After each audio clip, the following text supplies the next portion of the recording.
एक माँ का रो रो कर हुआ बुरा हाल। बेटे को आखिरी बार देखने को तड़प गई एक माँ, बार बार लगा रही सरकार से गुहार। 7 समंदर पार बेटा गया था कमाई के वास्ते, अचानक से आई एक खबर से बिखर गया परिवार। सुनो सरकार। आंखों में आंसू और उन आंसुओं में इंतजार। ये इंतजार एक माँ का है जिसने अपने बेटे को कलेजे पर पत्थर रखकर विदेश भेजा था। अब उसी बेटे के वापस आने का इंतजार है। ये माँ भी जानती है कि उसका बेटा अब खुद चलकर नहीं आ पाएगा, आएगा तो कफन में लिपट कर। लेकिन वो इंतजार इतना लंबा होता जा रहा है कि एक माँ का रो रो कर बुरा हाल है। बस्ती के दुबौलिया थाना इलाके के रमवापुर गांव की रहने वाली एक महिला जब डीएम के दफ्तर पहुंची और जैसे ही हाथ जोड़कर बड़े वाले साहब से गुहार लगाई, वहां मौजूद हर शख्स की आंखों में आंसू आ गए। एक मां के लिए इससे बड़ा दुख हो ही नहीं सकता कि वो अपने बेटे को आखिरी बार देखने के लिए प्रशासन से गुहार लगा रही हो। दरअसल इंद्रजीत नाम के युवक के घर के हालात ठीक नहीं थे। तभी एक खबर आई जिसने इंद्रजीत के चेहरे पर मुस्कान ला दी थी। खबर थी कि दुबई में नौकरी लग गई है। 1.5 साल पहले वो अपने परिवार को छोड़कर दुबई नौकरी करने चला गया। महिला ने बताया, होली के दिन उसके बेटे का फोन आया और उसने कहा कि जल्द घर आऊंगा। लेकिन उसके बाद से ही ना तो उसका फोन आया और ना ही उसका फोन लग रहा है। कुछ दिन पहले उनके एक रिश्तेदार का फोन आया कि इंद्रजीत को किसी ने चाकू मारकर उसकी हत्या कर दी, जिसने पूरे परिवार में हड़कंप मचा दिया। कई दिन से सुन रहे हैं कि इनके बच्चे का जो है मर्डर हो गया। कल लास्ट कितना दिन पहले? अरे करीब सर 15-20 दिन से सुन रहे हैं। फिर तो यही सुनते आ रहे हैं कि 2 दिन में लाश आने वाली है, 4 दिन में लाश आने वाली। पूरा क्षेत्र सदमे में डूबा हुआ था। हमारी हिम्मत भी नहीं हो रही थी इस सदमे में कि इनके घर जाके इनसे पूछे कि क्या हुआ। सुनते सुनते कल पता चला। क्या नाम है उस लड़के का और क्या करने गया? लड़के का विजय कुमार नाम है। कहाँ गया था? और ये गए थे दुबई। क्या करने? टाइल्स का काम करते हैं सर, रोजी रोटी के लिए, कमाने खाने के लिए गए। फिर तो कल सुबह जो है आप आके हमसे मिले कि भैया इस तरह का मामला है, कैसे क्या किया जाए। तो हमने कहा कि चलिए पहले जिलाधिकारी जी से मिला जाए, अपनी बात रखा जाए, कोई ना कोई रास्ता निकलेगा। क्या कोई अनहोनी हो गई है?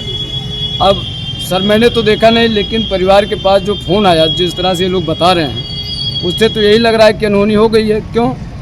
क्योंकि होली से पहले शायद कोई दिन गुजरा हो जिस दिन बच्चे से बात ना हुई हो, और होली के दिन से आए दिन मोबाइल स्विच ऑफ जा रही, तो निश्चित है कुछ ना कुछ दुर्घटना बच्चे के साथ हुई है।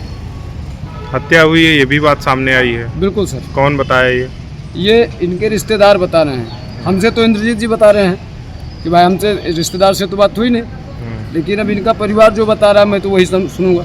और डीएम से मिलने आए थे, क्या मांग किया? जी सर, मैंने डीएम साहब से ये मांग किया कि सर हमारे बच्चे की जिस भी स्थिति में हो, जिंदा हो मुर्दा हो, क्षतिपूर्ति सहित उसको किसी तरह इन परिवार के झोली में लाके डाल दिया जाए। घर वाले रो रहे हैं? घर वाले रो रहे हैं सर। 25 अप्रैल को इनके लड़की की शादी भी है, अभी 25 अप्रैल को, 29 को। परिवार तो सदमे में। पूरा परिवार नहीं सर, पूरा 2-4 गांव के लोग सदमे में डूबे हुए हैं। इस घटना की जानकारी के बाद से ही लगातार इंद्रजीत की मां अधिकारियों के दफ्तर के चक्कर लगा रही है, जिससे उसके बेटे इंद्रजीत के शव को वापस लाया जा सके। एक बार मां अपने बेटे को दुलार दे सके, वो जानती है कि उसका बेटा अब वापस नहीं आएगा।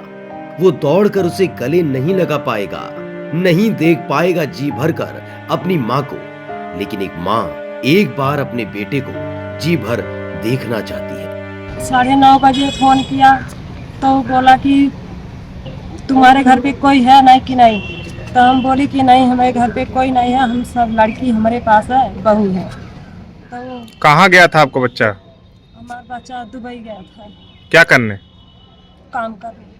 किस चीज का काम करने गया? टाइल का। कितने दिन पहले? 1 साल पहले? 1.5 साल हो गए। हाँ, फिर क्या हुआ? तब वो बोला कि तुमसे नहीं बात करेगा, वो घर पे कोई हो तो उसके लिए। तो मैं बोली कि मेरी लड़की है, तो बोला कि लड़की ले। तो हम लड़की के दी, तो लड़की से बोला कि तुम्हारे भाई के चाकू लग गया। कौन ये बताया? और जो हमारे जो बुलाया था वहाँ पे? हाँ, फिर तो फिर बाद में फिर फोन किया तो मैं बोली कि फोन कर बैठी, मैं उससे बात करी तो बोली कि नहीं तुम्हारी माँ से बात नहीं करेगा, तो उनसे बात नहीं करती। अब फोन लगाई गया था, फोन नहीं उठाती। कितने दिन पहले आपकी बात हुई थी बेटे से?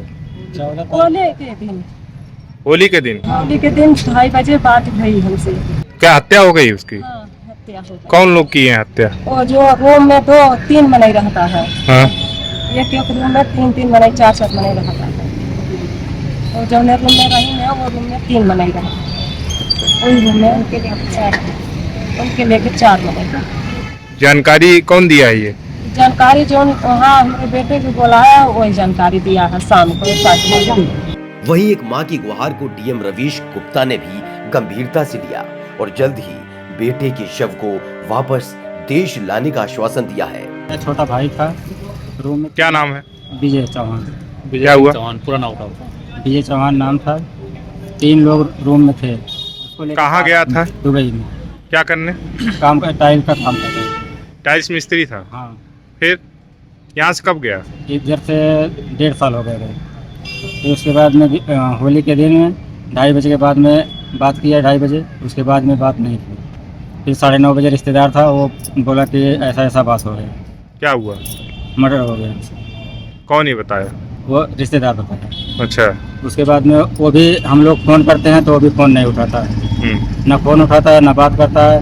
मेरा एक भाई छोटा दुबई, भाई का मोबाइल स्विच ऑफ है तब से? हाँ, एक छोटा भाई मेरा है उधर दुबई में, उससे भी नहीं मिलने देते।